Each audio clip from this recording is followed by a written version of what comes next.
2004 incarnation of the William Anderton Chisolm Lecture. Today we're happy to welcome to Yale Baruch Levine, who will be well known to some of you through his scholarly work, and even other folks who are more lucky will be known to you in person. He is a near neighbor now to Yale, so we hope that we will see even more of him in retirement than we did before he retired. He has spent most of his teaching career at Brandeis and then at New York University, where he has sort of built up the program in Bible from whatever it was when he started to its current heights. His PhD was in 1962 in Mediterranean Studies at Brandeis, and his MA in 1959, his BA from Case Western in Comparative Literature, where, among other things, he tells me that he took time away from Hebrew as kind of recreation by becoming a specialist in French, which is a language that he still keeps up with and uses from time to time. He is well known for a number of reasons, not the least of which was his early work in Hebrew dialects, to which he still returns from time to time. And beyond that, he will be known to some of you as the major alternative in the commentaries on the books of Leviticus and Numbers, field where he is one of few people to try to take on these difficult books. His Numbers commentary in the Anchor Bible, and then his Leviticus commentary in the Jewish Publication Society commentary series. Before that, there was another book, In the Presence of the Lord, which dealt with liturgical and ritual issues in the biblical text, a good preparation for his later work on the two commentaries.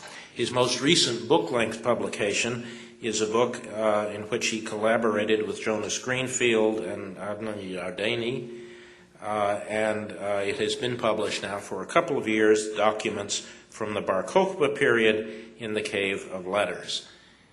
So I am pleased to welcome him back to Yale, and he will be talking to us today on the subject Isaiah's response to Assyrian triumphalism, the political message of Israelite monotheism.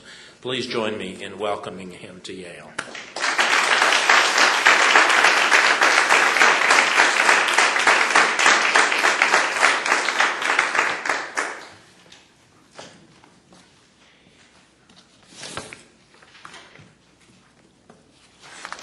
Thank you. Speaking of Leviticus and the Numbers, a son of a student of mine who teaches at Cornell was bar mitzvah a few years ago, and it turned out, lo and behold, that the weekly portion read in the synagogue on that Sabbath was the beginning of the book of Leviticus. And he was being instructed by the rabbi, and he didn't understand a thing that he was saying. And having been brought up in a home where you're not supposed to treat the Bible like an incantation, he wanted to know what it meant. And so his father, Ross Brand, went to the rabbi and said, "My son is complaining that he's just mouthing these syllables and doesn't know what he's saying." And the rabbi said, "Anybody who'd be crazy enough to try to make sense out of Leviticus, I don't know anyone like that." Well, of course, we were there, and he had to eat his words in a public confession before the congregation. I'm very pleased to be here, and we were speaking before, and what do you speak about to tune the pipes? Other scholars, anecdotes, favorable and otherwise. And so I'm very happy to be here. I've known Robert Wilson for a very long time, and John Collins for a little less time, but I feel very much at home here, and I'm grateful for your invitation and for your gracious hospitality. You have your handouts, and we'll be referring to them. All the translations are original. They're adapted from existing translations, but I'm quirky, and I've never yet found a translation, including the Septuagint or the Targum, with which I totally agree. For the past several years, I've been studying the rise of monotheism in ancient Israel. And this subject is new to me, notwithstanding my long-term absorption with the phenomenology of biblical religion expressed in cult and ritual. I've been frustrated by proposed theories as to the origin and early development of monotheism, and I see that the search for precursors shifts from the religion of Akhenaten in ancient Egypt to the West Semitic sphere, Ugarit in the Middle Euphrates of the Late Bronze Age. The question fueling such inquiry, is most often posed in quantitative terms as one God or many. The principal effort seems to be that of tracing how we eventually got from pantheons and polytheism to a belief in a single God within ancient Israel. This search is predicated on the presupposition that it is the oneness of the Israelite God idea that is most basic to its enduring character. In my view, the most important breakthrough in religious thinking was the declaration that the God of Israel is supreme over all nations and empires, that his earthly realm encompassed all of humankind.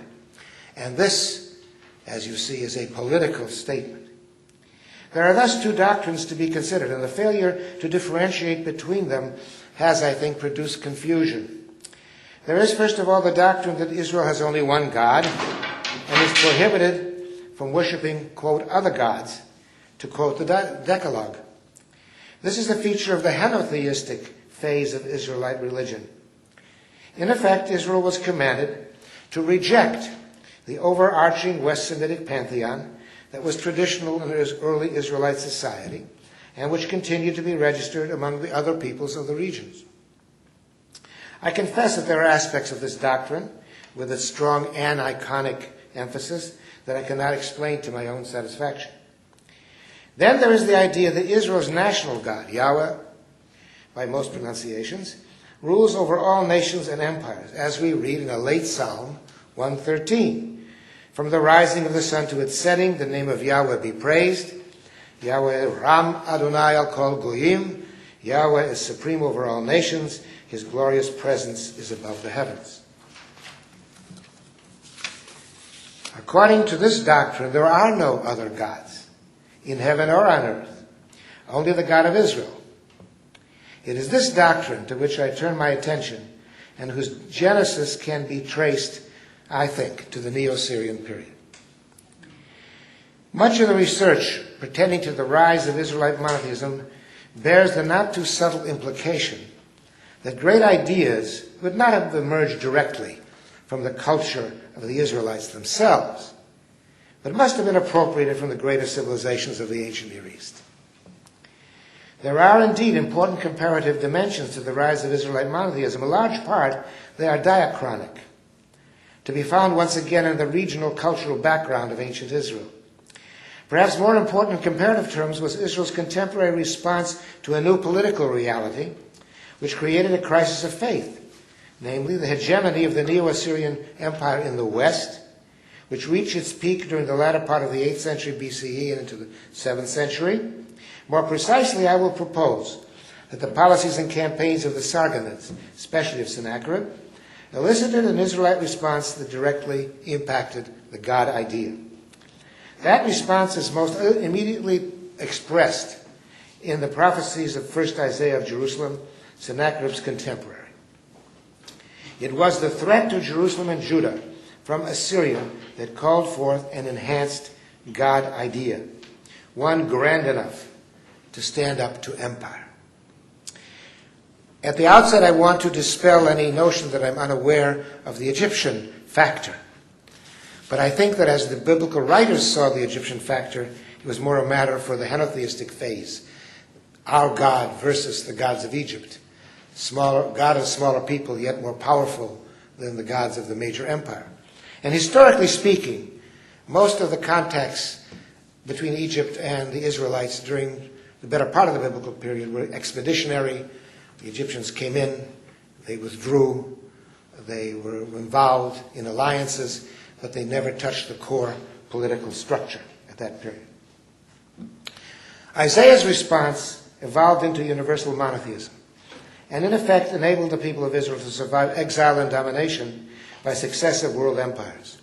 Universal monotheism is to be viewed as a distinctively Israelite response to empire, an enduring worldview founded on the proposition that all political power exercised by humans, no matter how grandiose, is transient and ultimately subservient to a divine plan for the whole earth, for all nations. Assyria will fall. I was drawn to this methodology in the mid to late 90s, and ever since have been highly motivated to explore the subject of Israelite monotheism.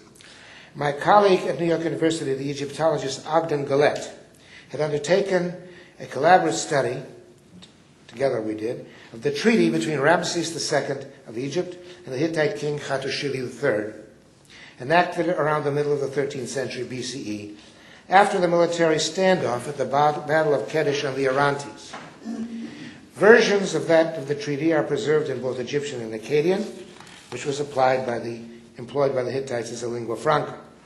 That study was published in 1998 under the title, Making Peace in Heaven and on Earth, Religious and Legal Aspects of the Treaty between Ramses II and Hattushili III.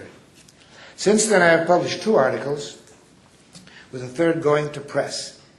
Inevitably, there has been a degree of repetition so as to reintroduce my methodology and to provide background. But as is true of the present address, which represents my 4th attempt, new themes are introduced progressively. I feel that it is important to remain conscious of how one focuses on change.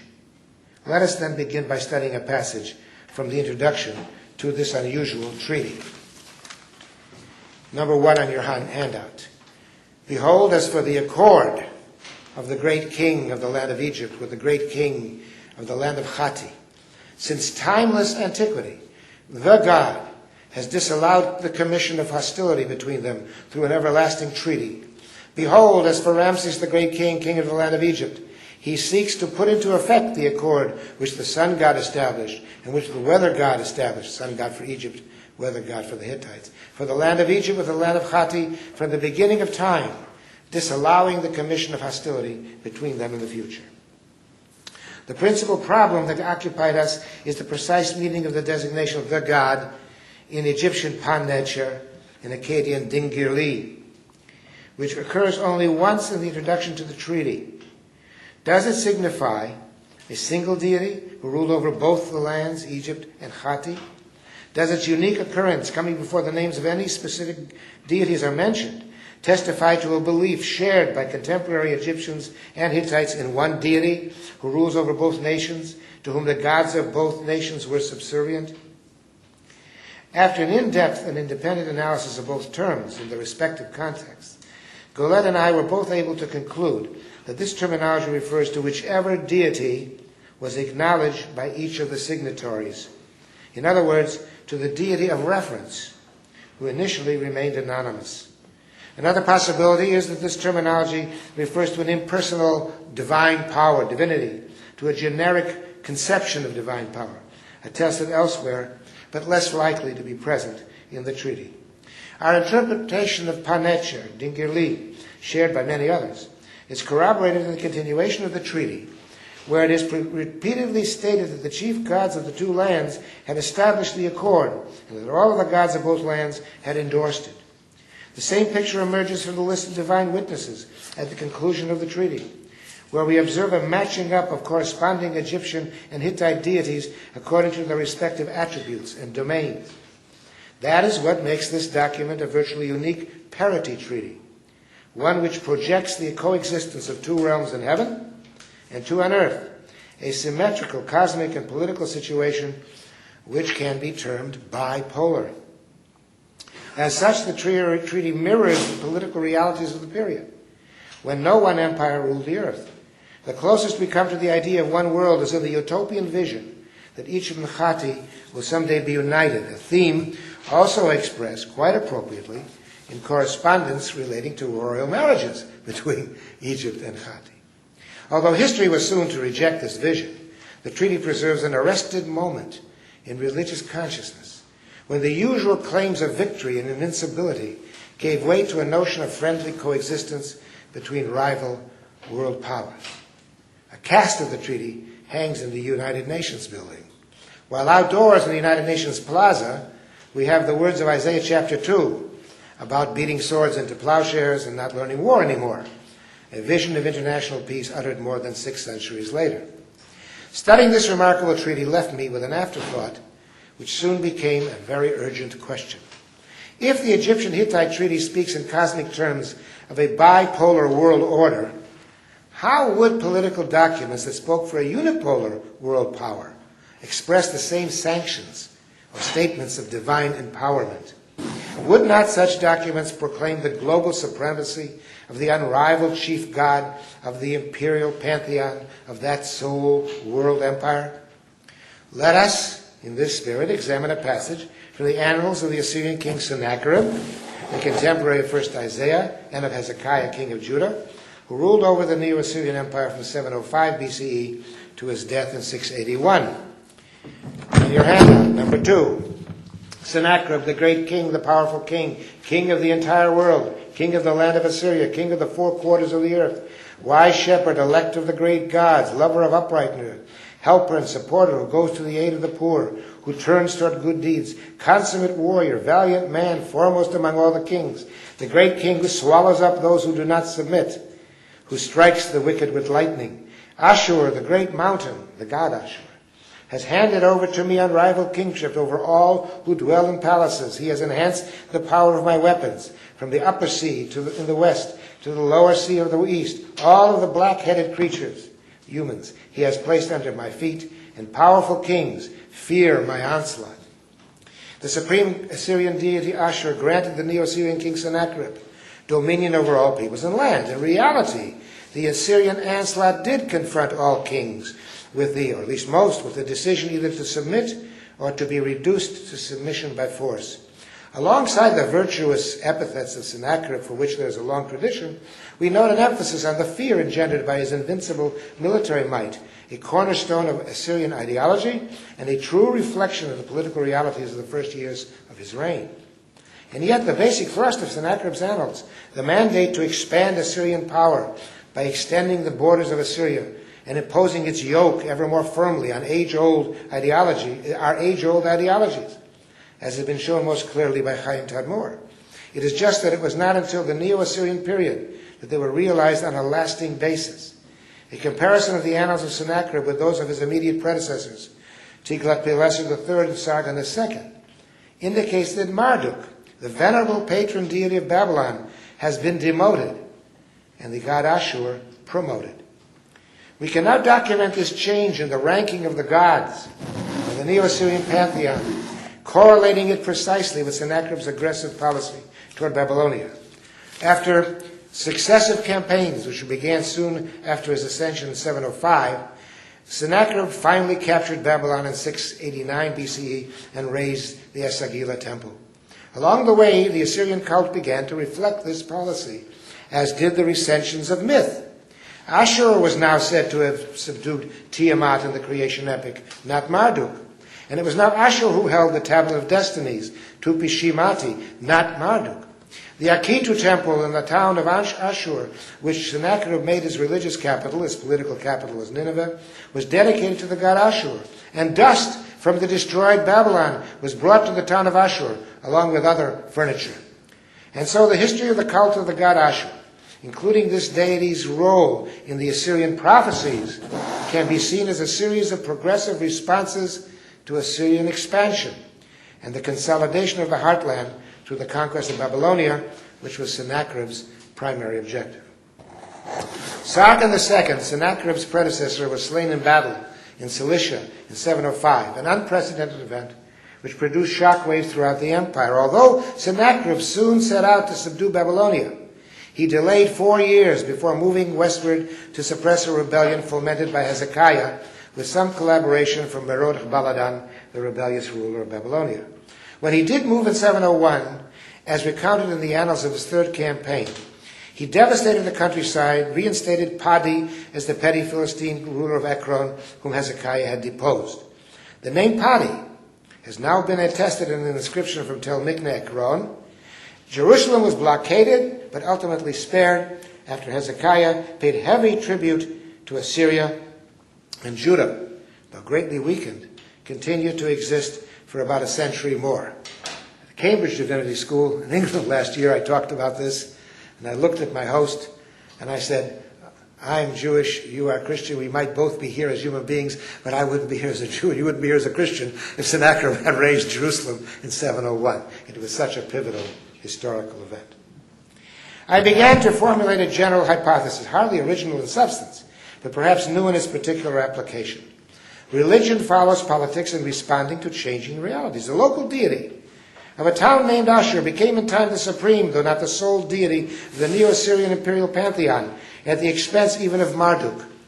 It occurred to me that the best negative political model for universal monotheism is world empire, a unipolar world order. By this I mean that to be effective, the response must match the claim. When, for the first time in Israel's history, Judah was faced with a claim of divine supremacy on the global scale, there was an unprecedented need for an Israelite God idea on the same scale, namely an idea like universal monotheism. It was Simo Parpola, in his penetrating studies of Neo-Assyrian religion, who has clarified the development of the cult of Ashur and the role of this deity in the Assyrian state. Somewhat ironically, it was also Parpola who led me to conclude that thematic analysis of divine attributes can only describe conceptions of the divine, but cannot explain how they developed or why they took hold at particular times. For this, we must engage in the study of political history and ideology as known from political documents, not just from hymns and prayers. This brings me to a second observation on the history of religion. A consequence of political expansion is the expanding horizon of identification of nations and their elites. One studying ancient societies will be struck by a perceptual gap. Ancient humans could lift their eyes heavenward in a planetarium experience and gaze at the apparent order of the cosmos.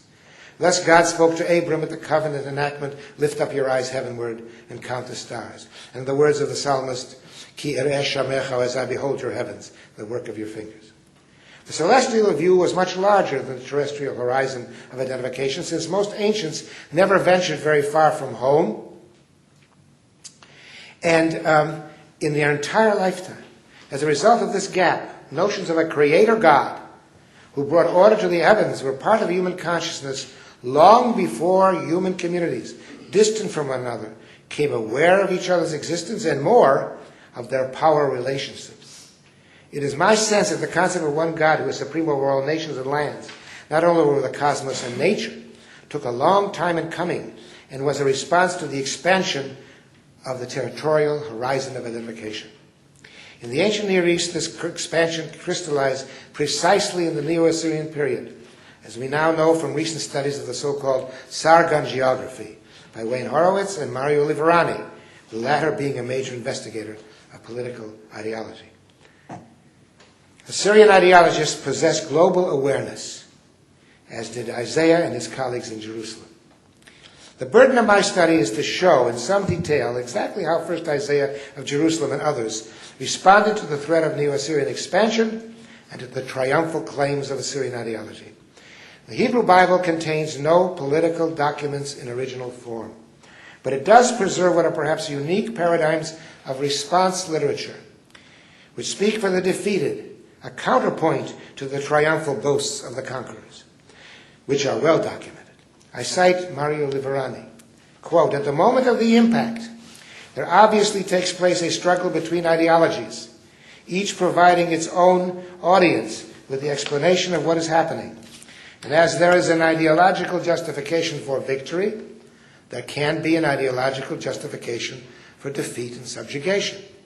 When we possess sources from conquered countries, as in the case of Israel, probably the only case, the comparison is possible and rather enlightening. That's what he says. Let us read a passage from Isaiah chapter 10, a principal example of response literature. Hoi Ashur shevet api, Assyria, rod of my rage, he is an arm staff of my wrath. I drive him against an ungodly nation. I command him against a people who provokes me, to take spoils and seize booty, and to subject him to trampling like the mire of the streets. But he, the conqueror, does not perceive this, thus, nor does his mind so comprehend. For it is in his heart to destroy, to terminate nations more than a few. For he thinks, quote, after all, my captains are all former kings. Was Calno any different? From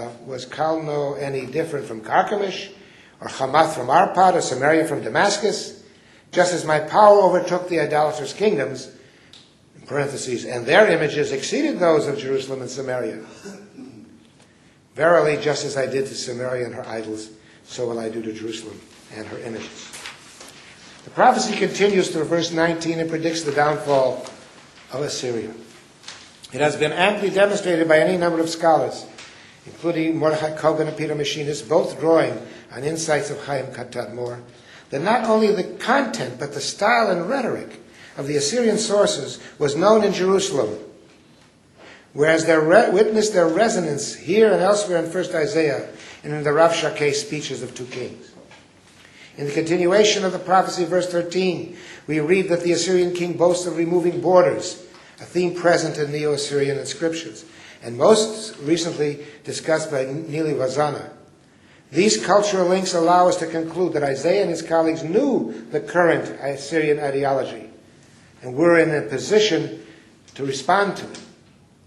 The prophecy clearly postdates 721, because in his boastfulness, the Assyrian king refers explicitly to the capture of Samaria. The question is, by how many years? It is probable that enlisting conquered capitals in the west, this prophecy is telescoping the exploits of several Assyrian kings, from Tiglath-Pileser through Sargon II down to Sennacherib, who threatened Jerusalem most immediately. Thus Calno, identified as Kunulua, the Neo-Hittite capital of Umki, till Tainat, was conquered by Tiglath-Pileser in 738 BCE. The list evokes memories of the downfall of the northern kingdom, very suggestive, in a more subtle way by resonating with Amos 6:2, part of an earlier prophecy on the downfall of the northern kingdom, where we read, traverse Calneh and observe, proceed from there to greater Hamath, then descend to Gath of the Philistines. Are you better than those kingdoms? Is your territory larger than theirs? There is therefore a typology of boastfulness in biblical literature, a pattern also reflected in the law of the Deuteronomy, the law of the king, 17, where Israelite kings are admonished against similar hubris. More than that, Isaiah 10 reveals how much had been learned in certain Judean circles from the failure of the Syro-Ephraimite coalition against Assyria, which had drawn the Assyrians to the west at that earlier time and had precipitated the downfall of Samaria. Now Hezekiah had done it again and had rebelled in 705, which prompted Isaiah to counsel the Judean king to seek a tributary relationship with Sennacherib and once and for all to swear off further insurrections. Of this we read in 2 Kings 18:20, parallels Isaiah 36:39, composed apparently some time later. This was the principal policy issue. Hezekiah obeyed and Jerusalem was spared. I maintain that this prophecy would have enjoyed little credibility before 701, but would have had considerable impact after the unexpected sparing of Jerusalem. Isaiah's doctrine is that the people of Israel is being punished by its God at the hand of Assyria. And this is at the heart of it, a traditional Israelite ideology for explaining defeat. We know, of course, that it is not at all limited to biblical writers. It has been shown that Assyrian ideologies at times place the blame for the defeat of their enemies on the enemies themselves. And we encounter in the Assyrian sources what has been called the motif of abandonment, whereby patron deities abandon their own sacred cities, as Marduk was said to have abandoned Babylon. Kogan proved this. Closer to home, Mesha, the king of the Moabites, in the middle of the 9th century, similarly explains his loss of territory to northern Israel as the punishment imposed by Chemosh. The national god of the Moabites had become enraged at his own land, handing it over to the enemy, in that case northern Israel. This is a rationalization for defeat. What makes Isaiah 10 so remarkable within biblical literature is its global horizon. We read that Yahweh, the national God of Israel, a small and powerless people, is using Assyria, the global empire, as a punitive tool against his own people. In effect, the Israelite response has risen to the dimension of the triumphal claims of the Assyrians. Yahweh controls the Assyrian Empire, and it is he who has granted the kings of Assyria their many victories and conquests. In my sequencing of the sources, first Isaiah is the first to state the matter in such terms.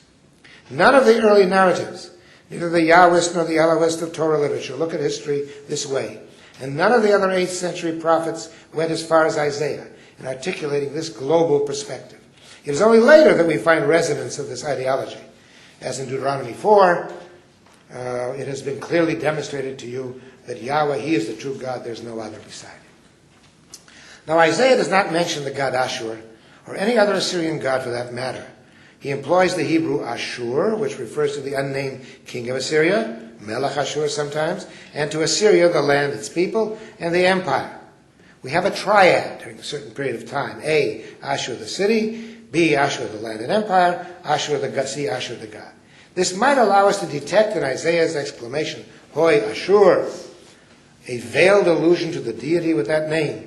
But Isaiah would not openly acknowledge the existence, much less the power of the head of the Assyrian pantheon. He does not project a battle of gods between Yahweh and Ashur as do the authors of the Egyptian saga, as between Yahweh and the gods of Egypt. Yahweh is not Ashur's adversary or counterpart. He is the only true God. For first Isaiah, there are no other gods. To cite the Decalogue, only idols and omens and magic. In Isaiah chapter 8, he mocks those who have recourse to various forms of divination, making oracular inquiry of their dead would-be gods on behalf of the living. In the Assyrian inscriptions, kings not only boast of their own conquests, as Isaiah accuses them of doing, but as we would expect, dutifully credit their gods with their victories. In Assyrian eyes, there is recognition of divine power on the part of their kings may have made their boasts more acceptable. But Isaiah cannot see things this way. Rather, he rationalizes the eventual downfall of the Assyrian king by seeing it as a consequence of his hubris. The boasting of the Assyrian king forces the hand of Yahweh, so to speak, who is sovereign over all nations, to intervene on Israel's behalf because he will never countenance such arrogation of power on the part of any emperor. Come to think of it, the bias evidence in Isaiah's taunt actually points to an important feature of response literature. Those who response internalize. They factor in their own ideological culture, at times inverting the propaganda of the other. Isaiah 14. Yahweh takes an oath. This is the next text on your handout.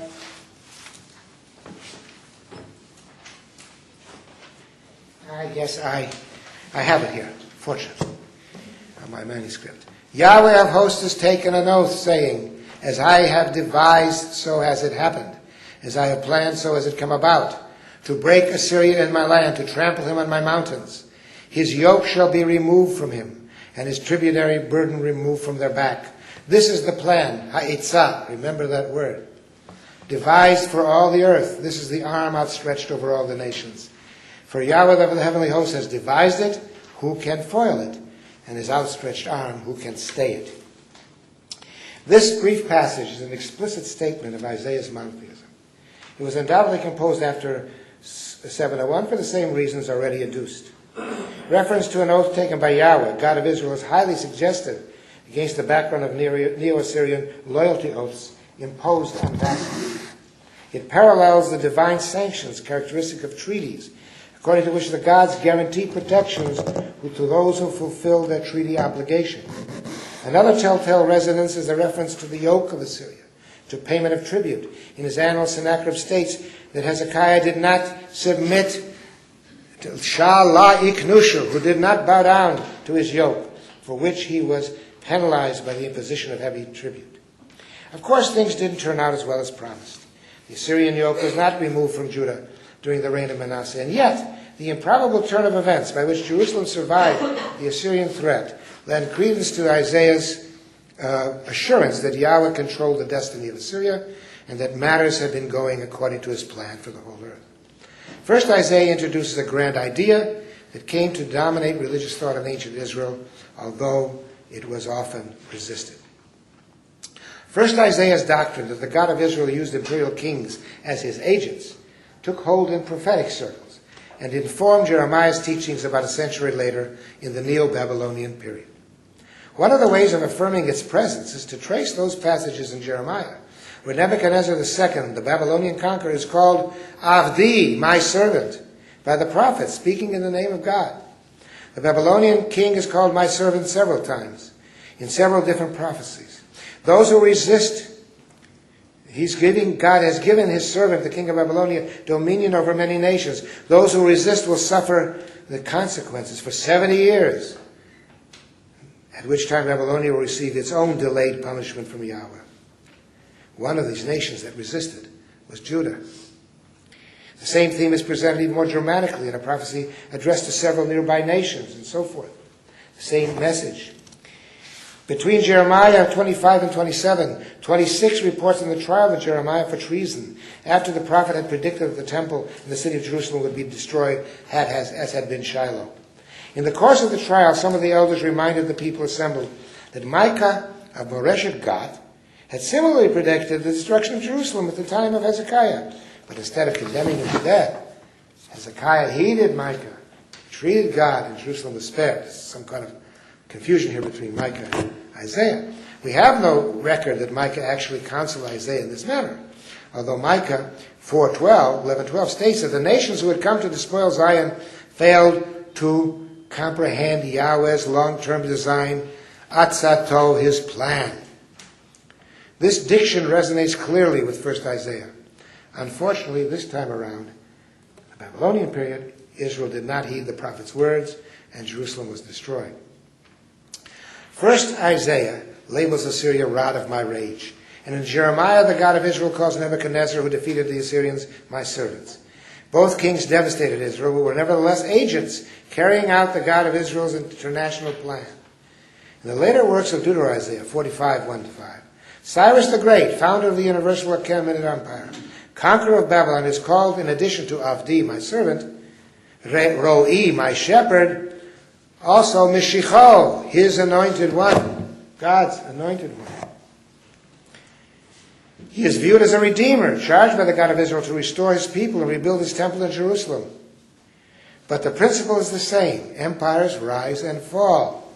But it is Yahweh of hosts who grants kings their transient power, retaining possession of true kingship for himself. Thus said Yahweh to the anointed one, to Cyrus, whose right arm I have grasped, subduing nations before him, undoing the girded loins of kings, opening doors before him, allowing no gates to remain barred. I will give you treasures buried in darkness, and so forth, that you may know that it is I, Yahweh, who calls you by your name, the God of Israel. I have called you by your name, just as he called David.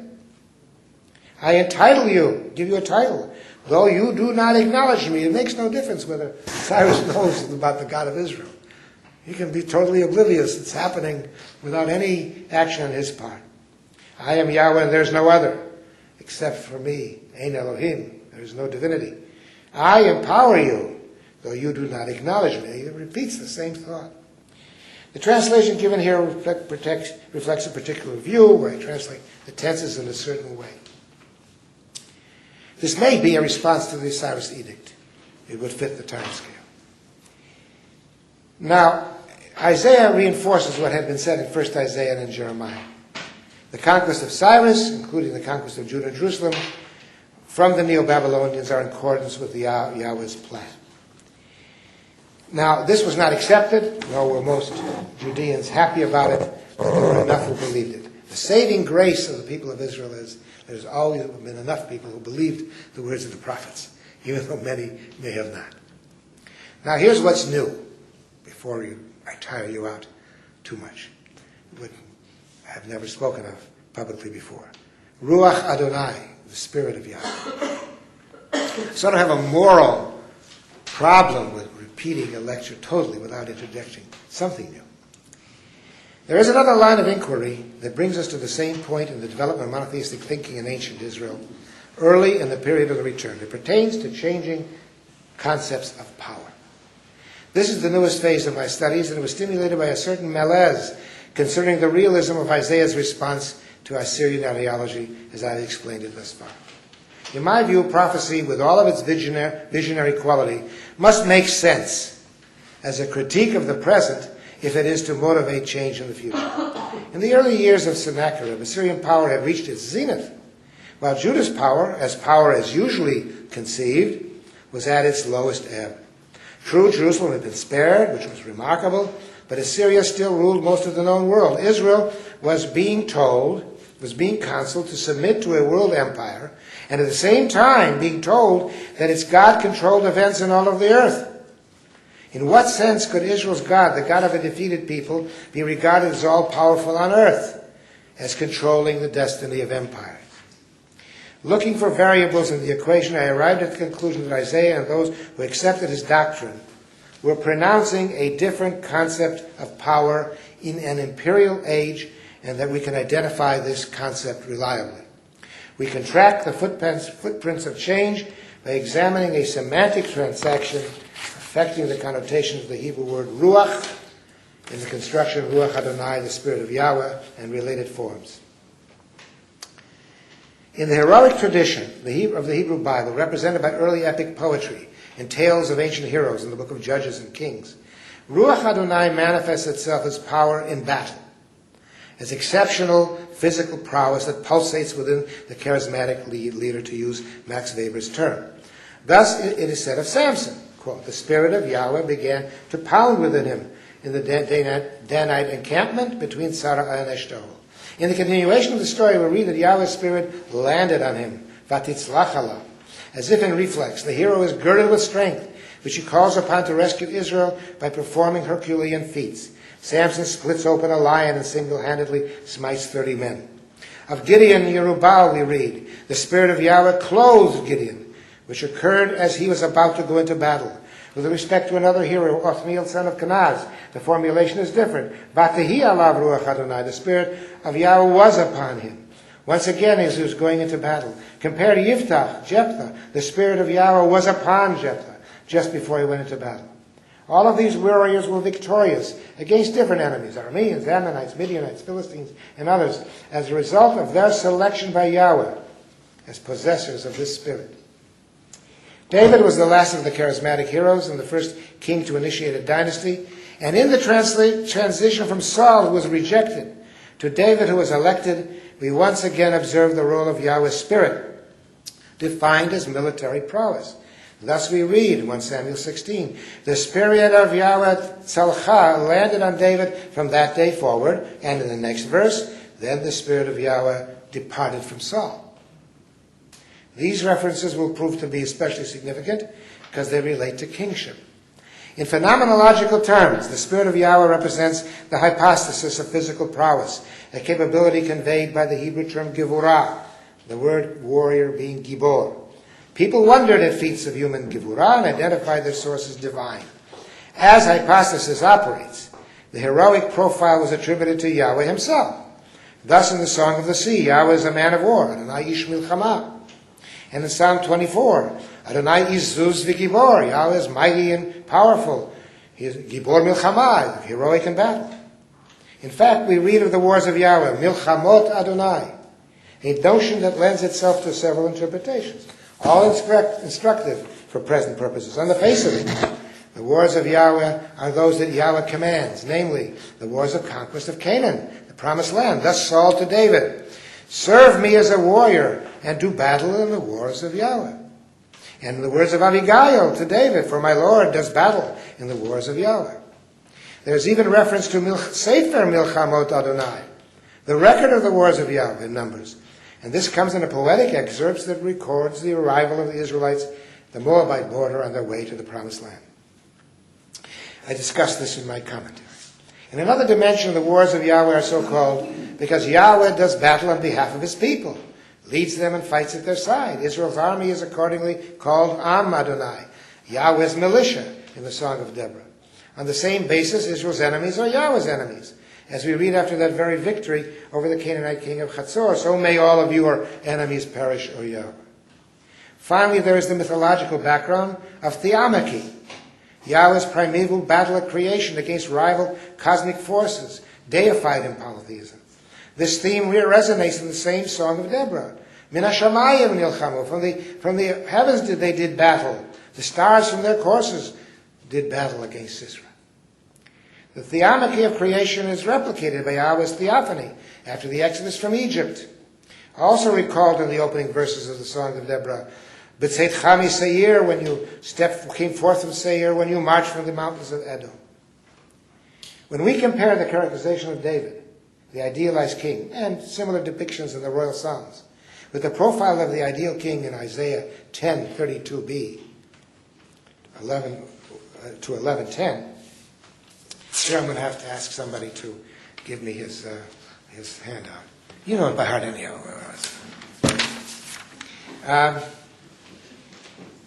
We discover that the essential concept of power has changed. Now both biblical and other ancient Near Eastern titularies of kings contain standard components, as we observed in the passage from the inscriptions of Sennacherib. These include divinely endowed strength, capacity for victory, wisdom in governance, and commitment to justice and equity, and what have been called pietistic virtues, such as care for the poor, the widow, and orphan. Isaiah, however, introduces a new emphasis in defining the Spirit of Yahweh, which resonates in later biblical sources, but once again, according to my sequencing, is unanticipated the first Isaiah. Let's read this. It's worth it. O Mount of daughter Zion, O hill of Jerusalem, behold, the sovereign Yahweh of hosts will hew off the tree crowns with an axe. The tall ones shall be felled, the lofty ones cut down. The thickets of the forest shall be hacked away with iron, and the Lebanon cedars shall fall mightily. But a branch will grow out of the stump of Jesse. A shoot will sprout from his roots.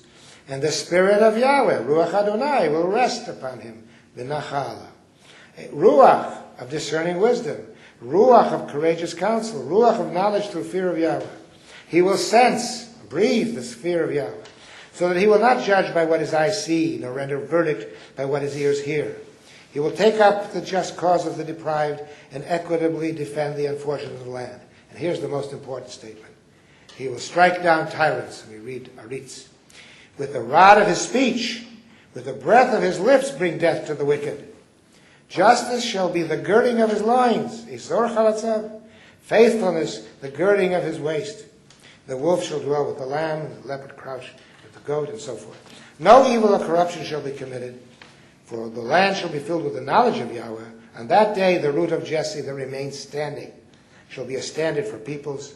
Nations shall seek his counsel, and his abode shall be honored. We begin with a contrast. Though there has been devastation in the wake of the Assyrian invasion of 701, epitomizing the familiar imagery of the felling of tall trees, a metaphoric stump survives in the person of the unnamed scion of the house of David. This is why it is correct to link the last two verses, chapter 10 to chapter 11. In context, there is reason to agree with the dominant tradition in Jewish exegesis that reference, although idealized, this to Hezekiah, as would be true of the Prince of Peace passage in Isaiah chapter 9. After all, adulation is a normal feature of royal titularies. This is the largest cluster of references to Ruach Adonai in the Hebrew Bible. We can trace major input from the prophetic tradition, which employs the image of the Spirit alighting upon, Nacha Alav, resting upon the prophet, in thus Elijah to Elisha and other points. In this respect, the ideal king shares the attributes of the prophet. He is invested with the same divine spirit that empowers the prophet. There is also input from the wisdom tradition, which contributes such key terms as chokhmah, dat, eitzah. I have translated the characterizations as Handaitis construction, so that we have discerning wisdom, not wisdom and discerning, and the like. The role of the king as judge is basic to the royal office, but in Isaiah the judicial role becomes global. The king arbitrates international disputes. The only heroic note is a reference to Gevurah in the construction Eitzah Gevurah, which I translated courageous counsel. Contrast this with 2 Kings 18, Eitzah Gevurah la milchama, courageous counsel for battle.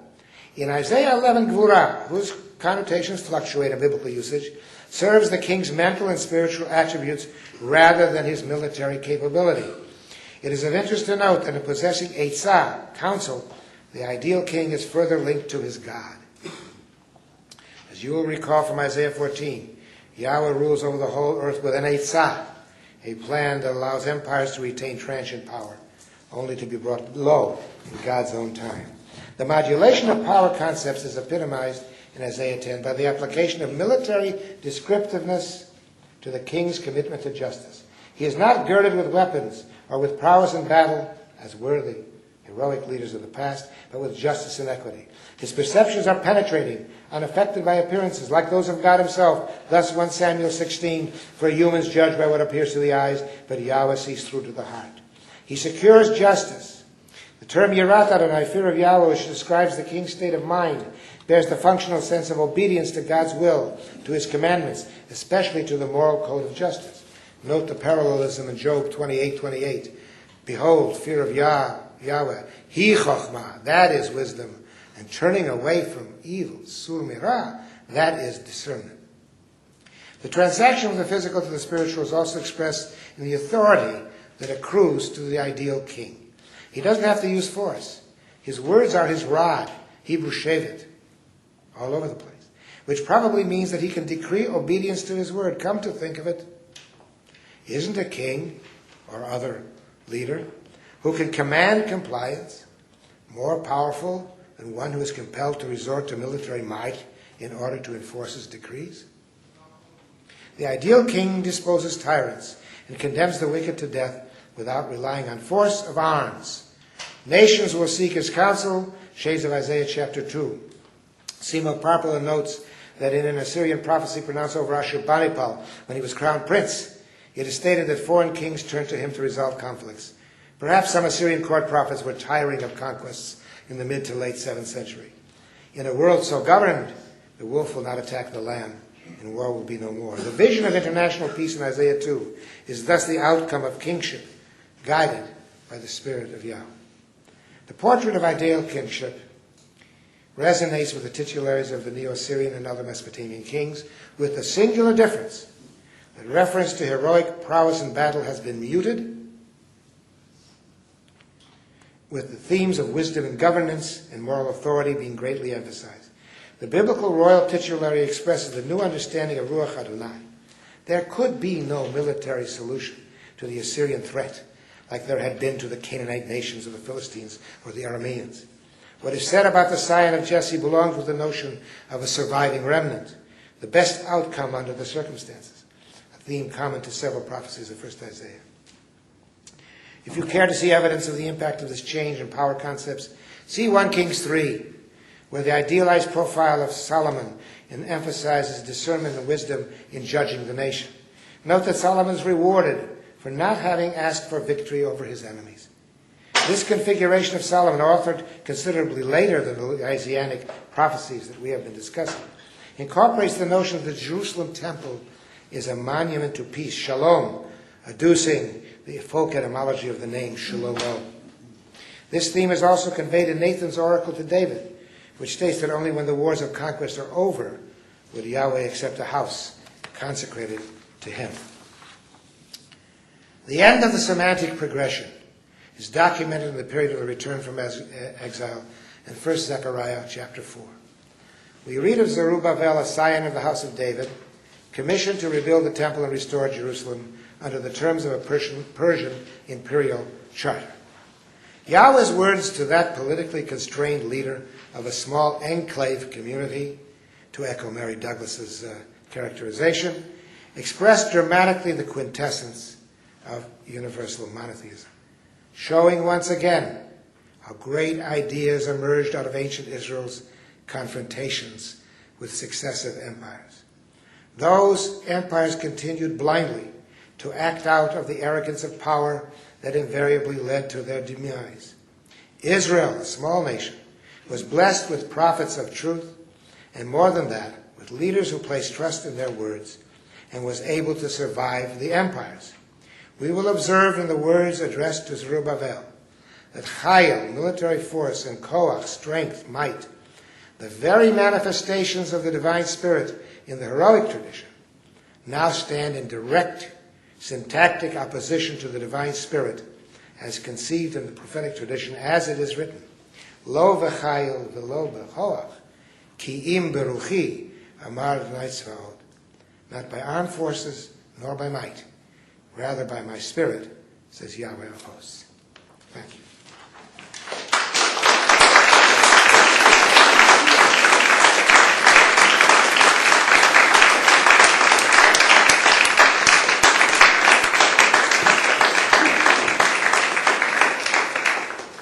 Professor Levine has agreed to take questions, and with his usual foresight has not left us a lot of time to ask them, but we will let him field his own questions. Yes, sir. Thank you for an interesting talk. I was intrigued in what you said about sort of a different concept of power in the imperial age. Certainly the language from Isaiah that you put on here bears that out. Isaiah 2 as well. I'm curious how you make the leap to emergent monotheism. I'm thinking of Isaiah 6. Whom shall I send and who will go for us? And the idea that the Lord still has hosts around him, presumably a heavenly court of some sort, and how this differs from maybe the henotheism of what you talked about in some of the passages in J&E. Right. Well, that, of course, I'm not sure it's easy to date that. The old argument is that really first, and then they put it sixth, and all of that. But that, to me, is his mission to his people. Isaiah's initiation to his mission to his people.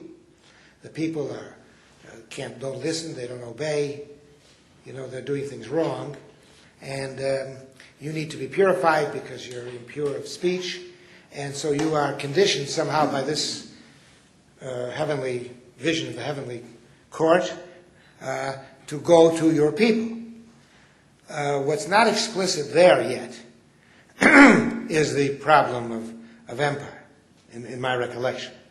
It's still more of the classic. I think the prophet is, but then you have people saying, Navi la goyim netaticha. I have made you a prophet in other connections, in other places. I made you a prophet also to the nations. That sort of explains all these oracles to the nations and what their destinies are going to be. When you get into the atmosphere of Israelite prophets pronouncing oracles against other nations, all of which have some relationship historically to Israel, as enemies or this or that, it's relevant for him to talk to those nations. Nevertheless, you have a broadening of the horizon of his mission. So doesn't contradict this, but it's not directly addressing this problem. What do we do now? We escaped this time, and how did we escape, and what's our future? And that's what this Hoyashur is intended to explain. It sounds absurd on the surface of it, unless you're thinking in these long terms. This is on the path to apocalypse. Zechariah especially. You're getting there. That you're going to have a long-term, patient, historical mode if you want to survive. You can't expect, victories like you did. Even the Philistine victories took a while. The Arameans took a while. But you got through with that. But you can't get through with this. It's the empire that you can't beat. But go ahead, yeah. Just in terms of who accompanies the Lord, he still has... You see, you have to, there again, I didn't have time to explain what I go into greater detail about some of the other publications that I'm working on. And that is the notion that, here again, we have to differentiate with these cosmic scenes, mythological, respectfully, scenes, and the political perceptions that we're talking about. These things go back as old as the hills. I was going to wear a tie today from the Oriental Institute, which 2500 BCE, but I felt it was a little too pagan since I'm coming into a divinity school. We have to understand that these cosmic visions of Creator God, the unity of the cosmos, Oseh Shalom Bimromav, makes peace in the heavens. These are very, very old, for the reason that I tried to explain. And I could go into much greater detail about it. That you have, what do we know about what people knew at various stages of ancient history? Was it a global village kind of thing, one world? What was their world? And the perceptual gap helps me to understand why the same people who worship these cosmic gods from time immemorial still worship dynastic gods, and cities fight with each other, you see, which suggests a more political emergence of certain gods as I used to tell my class when the Congressional Congress, Congress met in Philadelphia, God's name was Philadelphia. When it moved to Washington, God's name was Washington. And so there is a difference.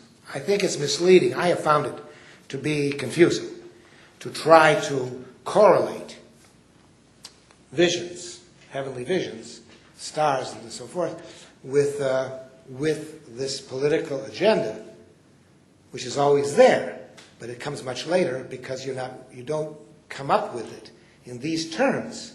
If you still read the stories about Gideon, he wants to know that God is with him in the war against the Midianites, was it? I forget. And when he's reassured that he is, then you can attribute the conquest to Yahweh, not to Baal, like his fathers was in business for. So the point is, what is the parameter that we're talking about in asking for God's assistance in a political sense to survive? And that differs from the cosmic thing, which was always rather big, grandiose, and united. Yes. Yes. Thank you for a new whole presentation, these things of development monotheism. And whenever we deal with the book of Isaiah, we need to keep, I suppose, redactional layers in mind. For example, Lucian's or Sweeney's work, Renfro, Clemens, etc. And some of the passages that you selected here in the Isaiah corpus, they resonate a lot of second Isaiah, especially chapter 10, the last verse. Verily, just as I did to Sinai and her idols, so will I do to Jerusalem and her images. Not only that, but when you quoted the second passage, Isaiah 14, one of the key terminus technicus is, of course, ha'itza. There's a favorite word and motif of second Isaiah as well, too. So my question would be, how would you differentiate Isaiah, Deutero-Isaiah's motif, building back into these pericopes, so that perhaps what you're presenting is not in the 7th century or 8th century context, but a retrospection from Deutero-Isaiah, building it into the first Isaiah passages. So hence you get a monotheistic development in a much later time. You'll pardon me if I make a motion some of the professors used to make. In other words, what is telling me they built it back into Isaiah from second. Why don't I just say second Isaiah was resonating with first Isaiah? In other words, I've gone into a great deal of I've immersed myself in these problems of dating and so forth. But the question is that people disagree. You have Anton Schurz, whom I quote, wrote a whole article recently on Isaiah 1 to 30, and trying to make sense out of all of this. There's a lot of late material in Isaiah, the oracles against the nations and so forth and all that. But these, in 1 to 13, there's more agreement about there being earlier. And if your only objection is this literary resonance idea, then I suggest that it's much more logical to say that the theme grew, became more fixed as time went on, and that's what I think. I think that Deutero-Isaiah was hooked on at some point, whenever it was, that when we have in our sources that Isaiah comforted the exiles of Zion, and you have, where is it, Sirach or something, the first reference to Deutero-Isaiah being comforting the mourners of Zion, that when whoever put it together, of course, realized that there was this duration, enduring prophecy. This, as I tried to show historically. In other words, Jeremiah says this, Zechariah says this. This doctrine took hold in certain leadership circles, and I think it came from where I said it came. I don't think it was invented. We're now living in a period of time when everything is post-exilic. I'm guilty of post-exilic sins, and I think that certain parts of the Torah are post-exilic, but I have to have much more to go on than what you're suggesting. Yes. Gee, when you hear words like pericope and everything else, you start to get scared. Yes, go ahead. There is a thesis in German scholarship about the Deuteronomy, so about as being it's Eckhart Otto and Werner Achmann, Right. and those people who think that Deuteronomy was kind of conceived as a response to the Assyrian Right, threat, right. and that especially the curses are like from the Syrian. oath and so on. Right. Do you see that too? And Yes. do you make any connection then between? Yes, I think the Deuteronomist is later, whoever he was. You can see that it's more, I'd say, crystallized. But yeah, they're taking their cue, definitely, It becomes an agenda with certain differences. I mean, I can't go into it right now. Deuteronomist doesn't rubber stamp everything, and he skews it, whoever he is. But the point is, I agree with you that these things did impact. When I quoted this thing from 1 Kings, for instance, or from Deuteronomist, Deuteronomy 4, I mean, these ideas become stated more emphatically, these monotheistic ideas, and the curse, the treaties, and the Neo-Assyrian treaties, and so forth. Yes, but it's not an immediate. It's not an immediate response in the midst of the circumstances. You can't possibly date it to 701 Jerusalem or 698 Jerusalem. This won't work. This is I consider these are immediate responses. Now, Isaiah 14, before verse 24, I read to you a little passage at the end of the chapter, the big chapter, this mashal of the king of Assyria. Most people think it's Sargon II. You see, so you have these resonances in Isaiah, from the Sargonid period, and Sennacherib has gotten shortchanged, I think, on this. But don't forget, there's been a tremendous amount of scholarship here. Eckhart Fromm, right here at Yale, there's been a tremendous amount of scholarship on Sennacherib and Sennacherib's inscriptions. I've spoken to him about this. We know much more about those first years of Sennacherib's reign from all of this literature, and all these are things that have been now edited in better form, and so it's easier than it used to be to pinpoint a specific period of time. The basic theory here is that that his policy is so different from his predecessors with respect to this venerable Babylonia. Everybody was afraid to finish the job, to bring it to closure, destroy the temple, the Esagila. And he persisted in it. And then, even before he died, people were beginning to repent, the sin of Sargon and everything else. They're beginning to feel we did the wrong thing. We shouldn't have destroyed this temple, which is supposed to last forever, like a mountain, right? So, you see then Sarchadan, they rebuild the whole thing again. So there's a window of time, which is structured by events, not just by redactional things, by actual events. When a period of 15, maybe 20 years at the most, when this kind of thinking would have set up this Ashur in his unrivaled position, which he lost after a while. He was the old war god, the old national Assyrian god. But this high position in the cult, so forth, he lost, because we start bringing Marduk back. You're yearning for Marduk. You can't live without Marduk. So there is a period of just 15 to 20 years, and it's one of the most well-documented, best documented periods in ancient history, in terms of all the documents we have. So to try to pinpoint Isaiah into that time was the main burden that I've been working with the last few years. Can I really? These other things that you mentioned are later, more traditionalized, canonical responses to the thing.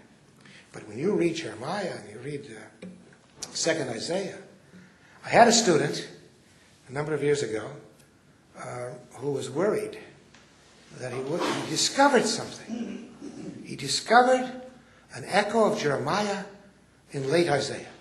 And he'd been brought up in Korea. It was conservative Presbyterian training, and it wasn't supposed to be a second idea. How can it be that there's an echo, a resonance of Jeremiah in Isaiah 45, whatever it was? And should I keep that in my dissertation? Maybe I won't get a job. I said, if you had just read this, somebody else said, then it doesn't mean anything. Keep it in or leave it out. What's the difference? But you discovered this innocently because you let your mind open up a little bit. Don't you dare leave it out. And if they don't want to hire you, you're too good for them. Well, he did get a job, and he's president of a seminary and everything else, notwithstanding his heresy of saying that was his second Isaiah. Thank you. You've been a very good audience, and thank you very much for coming. And as you can see, as the Talmud says, more than the calf wants to suckle, the cow wants to give milk. I probably have enjoyed it.